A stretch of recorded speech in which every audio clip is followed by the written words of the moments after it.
Hai, masih bersama saya, Mr. Z bicara. Tentu saja bicara tentang kebenaran berdasarkan fakta, data, dan realita.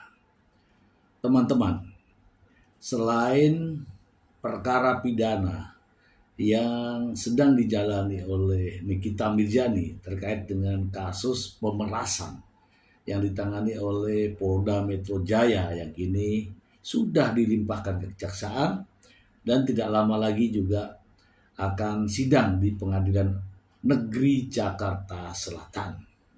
Namun juga ramai diperbincangkan di publik terkait dengan gugatan adanya Wan Prestasi yang juga diajukan ke Pengadilan Negeri Jakarta Selatan. Gugatannya tidak main-main. Nikita Mirzani menggugat Dr. Reza Gladys, suaminya, senilai fantastis 100 miliar. Dan isu perdamaian di antara keduanya juga ramai menjadi sorotan publik. Saya ingin membacakan informasi ini untuk Anda terkait dengan apakah mereka bisa berdamai. Berikut ini. Dari MSN, ogah damai dengan Reza Gladys, Nikita Mirzani justru minta bantuan konsumen ke BPKN, Badan Perlindungan Konsumen Nasional. Ya, mungkin ya. Nikita Mirzani enggan berdamai dengan Reza Gladys atas kasus Wan Prestasi. Bahkan pihak Nikita Mirzani akan meminta bantuan ke Badan Perlindungan Konsumen Nasional. Perseteruan Nikita Mirzani dengan Dr. Reza Gladys masih terus bergulir dalam sidang kasus gugatan Wan Prestasi pada Kamis 19 Juni 2025 kemarin. Hakim mediator sempat menyarankan agar para pihak terkait untuk membuat proposal perdamaian. Akan tetapi, tim kuasa hukum Nikita Mirzani, Fahmi Bahmid, dengan tegas menolak proses hukum telah berjalan dan tidak ada damai dari kliennya. Yang mau damai siapa? Justru kita tidak mau berdamai. Tidak mungkin kita mau berdamai karena proses hukum di perkara lain sudah berjalan, kata Fahmi. Tim kuasa hukum Reza Gladys, Surya Bakti Batubara, juga menegaskan bahwa kliennya menolak untuk berdamai. Namun, ia memastikan sidang mediasi tetap berlangsung. Jadi kami tegaskan bahwa klien kami Dr. Reza saat ini patuh dan taat atas peraturan Mahkamah Agung untuk melakukan mediasi, kata Surya Bakti Batubara. Mediasi tentu kami laksanakan, tapi dengan kami pastikan tidak mau berdamai, imbuhnya. Lebih lanjut, tim kuasa hukum Nikita Mirzani bahkan hendak minta bantuan hukum ke Badan Perlindungan Konsumen Nasional. Fahmi Bahmid akan membawa 4 saksi kepada lembaga tersebut. Saya mau minta waktu supaya bisa bertemu dengan Badan Perlindungan Konsumen Nasional. Akan membawa 4 korban untuk saya mintakan perlindungan kepada mereka. Itu persoalan yang ada di laporan Polda Metro Jaya seperti itu, tandas Fahmi. Diketahui Nikita Mirzani menggugat 100 miliar atas dugaan Wan Prestasi dilakukan Reza Gladys terhadap dirinya. Sidang perdana dengan agenda mediasi digelar 1 Juli mendatang di Pengadilan Negeri Jakarta Selatan. 1 Juli.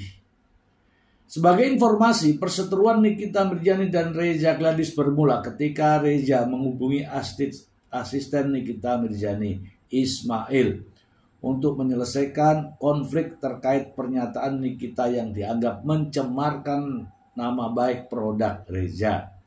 Nikita dianggap mencemarkan produk Reza Gladys melalui siaran langsung di media sosial. Dalam komunikasi tersebut, pihak Nikita diduga meminta uang sebesar 5 miliar sebagai uang tutup mulut. Kemudian Reza Gladys bersedia mentransfer total 4 miliar kepada Nikita dalam 2 tahap masing-masing 2 miliar. Pihak Reza Gladys mengklaim bahwa transfer dilakukan karena merasa tertekan dan diancam. Tak lama, Reza Gladys melaporkan Nikita Mirzani dan Mail ke Polda Metro Jaya atas dugaan pemerasan, pengancaman, dan tindak pidana pencucian uang. Setelah itu, Nikita Mirzani, Dr. Oki Pratama, dan kreator konten Doktif diperiksa oleh penyidik sebagai saksi. Polda Metro Jaya pun menetapkan Nikita Mirzani dan asistennya sebagai tersangka dalam kasus pemerasan dan pengancaman terhadap Reza Gladys. Akhirnya Nikita Mirzani dan asistennya ditahan oleh penyidik Direktorat Reserse Kriminal Umum Polda Metro Jaya. Mereka ditahan sejak 4 Maret 2025. Maret, April, Mei, Juni, 4 bulan. Kini Nikita Mirzani sudah dipindahkan ke rumah tahanan Pondok Bambu pada 5 Juni lalu dan Ismail di Rutan Cipinang.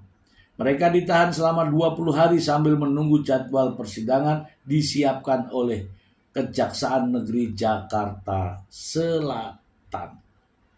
Oke, kita bahas ya teman-teman, kita bahas. Mungkin teman-teman juga sudah tahu semua ya, bahwa apa yang saya bacakan tadi itulah kronologis yang terjadi. Pemerasan, pengancaman, dan juga tindak pidana pencucian uang. Polisi melakukan penahanan terkait dengan proses penyidikan kasus ini. Kejaksaan pun melakukan proses penahanan terhadap kasus ini. Dan tentu saja hakim juga memberikan penetapan terhadap penahanan dalam kasus yang dijalani oleh Nikita Mirzani. Namun ya, pembuktian belum dimulai. Nikita Mirzani bersama tim hukumnya berjuang untuk mendapatkan ya kebebasan lah bahasanya, dengan cara menggugat Wan Prestasi dengan nilai 100 miliar. Ya, ini teman-teman ya, saya kasih tahu ya. Kalau sidang perdatanya Wan Prestasi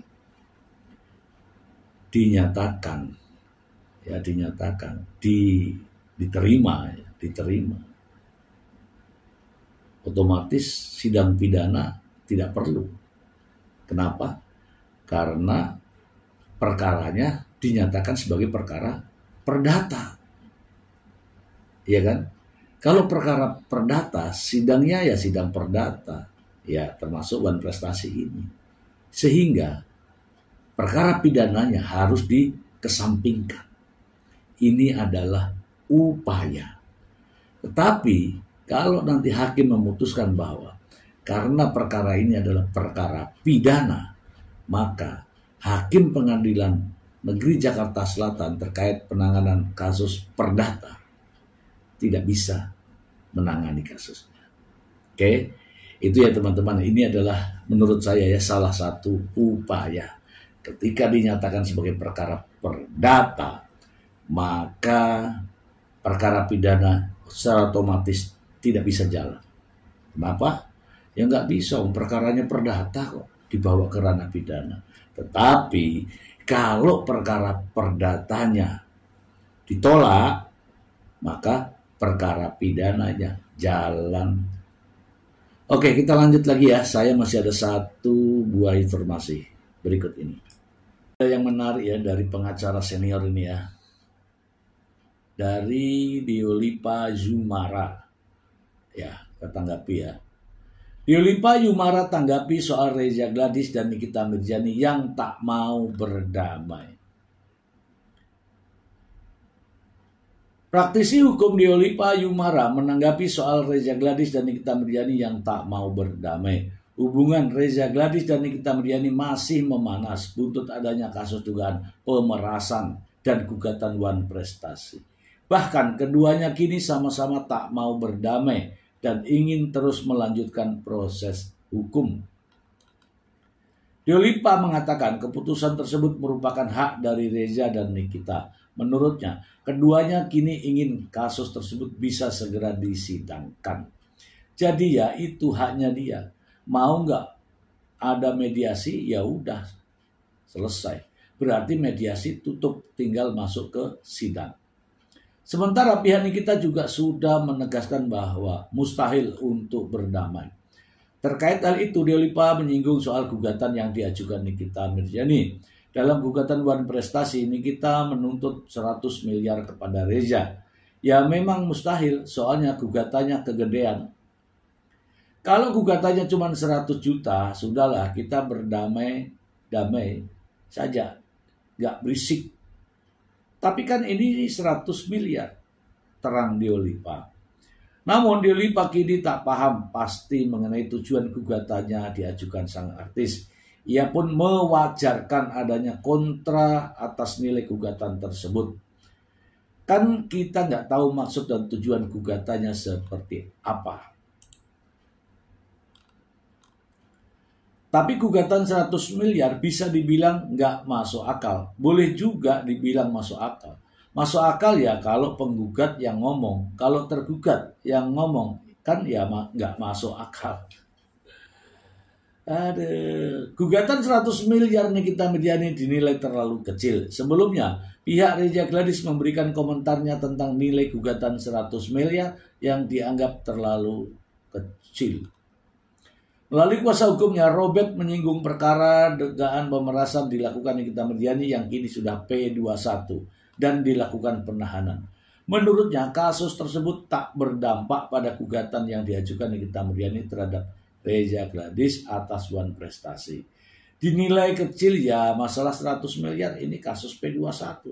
Itu artinya penahanan terhadap Nikita Mirzani sudah sah sesuai dengan hukum. Jadi istilahnya kita tidak ada lagi dampak pada kasus perdata. Dikatakan Robert jika proses hukum tersebut dianggap salah, pihaknya siap mengadu kepada Presiden dan DPR. Pihaknya pun mengaku bakal menerima gugatan 100 miliar tersebut jika proses hukum soal pemerasan dan TPPU diubah. Kalau memang dianggap salah, pasti kita audien kepada Presiden dan DPR. Nih supaya hukumnya diubah, supaya nanti ada keluhan daripada undang-undang yang baru bahwa pelaku pemerasan, pelaku TPPU jangan ditahan. Nah, kalau itu berhasil keluar undang-undang yang baru, ya boleh kami dituntut 100 miliar. Untuk saat ini Robert pun meminta pihak Nikita untuk terus mengikuti proses hukum sesuai undang-undang yang berlaku. Tapi kalau undang-undangnya masih seperti ini, ya sudah kita ikuti aja undang-undang. Undang-undangnya yang disalahkan, jangan kami yang disalahkan sebagai pelapor, ujarnya. Kita bahas. Nah teman-teman, begini ya, memang ya dalam perkara apapun haruslah, ini ada peraturan Mahkamah Agung, haruslah ada namanya mediasi. Mediasi itu untuk apa? Ya itu adalah salah satu forum, ya sebuah forum untuk mereka yang bermasalah, baik penggugat maupun tergugat, sebisa mungkin didamaikan sebelum masuk ke ranah persidangan. Itu ya, sebelum masuk ke ranah persidangan ada namanya upaya mediasi. Mediasi adalah upaya damai untuk mencari win-win solution. Tapi kalau keduanya tidak mau, ya apa boleh buat? Dilanjutkan ke proses pembuktian. Itu. Tetapi ini wajib dilakukan oleh pengadilan manapun. Setiap masalah perkara perdata, apapun bentuknya, wajib dilakukan mediasi. Mediasi untuk apa? upaya damai. Kalau keduanya nggak ketemu titik perdamaiannya, ya sudah, lanjutkan proses hukumnya. Yang penting ada upaya mediasi. Ingat ya teman-teman, ada pernah satu sidang ketika tanpa adanya mediasi, kemudian sidang dilanjutkan. Hukumnya itu cacat. Kenapa? Karena ada prosedur yang tidak dilalui, yaitu adanya mediasi. Itu ya teman-teman. Saya ada sedikit nih, kita mencoba untuk melihat ya flashback ke belakang. Bagaimana Nikita Mirzani. Saya tidak tahu, tetapi inilah pernyataan Nikita Mirzani di berbagai media berikut ini. Waduh, si ular. Tiba-tiba ular. To be honest, sama dia ini sebetulnya tidak ada masalah. Bahkan dia sempat meminta tolong aku untuk ya kayak bantu-bantu supaya produknya tidak di-review-review sama yang namanya Doktif. Ya karena aku kenal Doktif juga dari dia sebetulnya. Jadi nggak personal kenal bener-bener, tapi dari dia yang kenalin karena dia punya nomor teleponnya Doktif. Nah, cuman clash-nya adalah ketika dia tahu nih ada seorang waria bernama Isa Zega. Harusnya tuh kalian jangan ngelaporin gue ke polisi gerombolan sirkus yang blow on. Harusnya kalian cari perhimpunan dukun terhebat di Indonesia untuk bikin mulut gue ini gagu. Tangan gue nggak bisa ngetik. Tuh harusnya gue kasih tahu tuh caranya. Kalau cuma lapor-laporan polisi gampil guys. Semua bisa dibuktikan nanti sesuai fakta. Lagi lu juga bodoh si muka abu-abu ini ya. Lu yang ngerekam sendiri, lu sendiri yang ngasih jadi barang bukti. Kan gue jadi tahu rekaman isi suara lu sama Mail. Kagak ada tuh pemerasan maksa. Malah lu yang mohon dong diketemuin sama Kak Niki. Karena Kak Niki kalau udah ngomong rakyat Indonesia tuh percaya. Karena emang yang gue omongin tuh fakta. Bagus lu rekam. Jadi nanti bisa didengerin di pengadilan. Biar lu makin terpuruk. Ya, gak usah lu jualan lagi skincare. Lu jualan aja singkong kek, ubi kek, gayung kek, apa serah deh. Ya, atau lu jualan lotion pemutih kek, badan lu tuh abu-abu. Ya, kini media sosial sepi ya.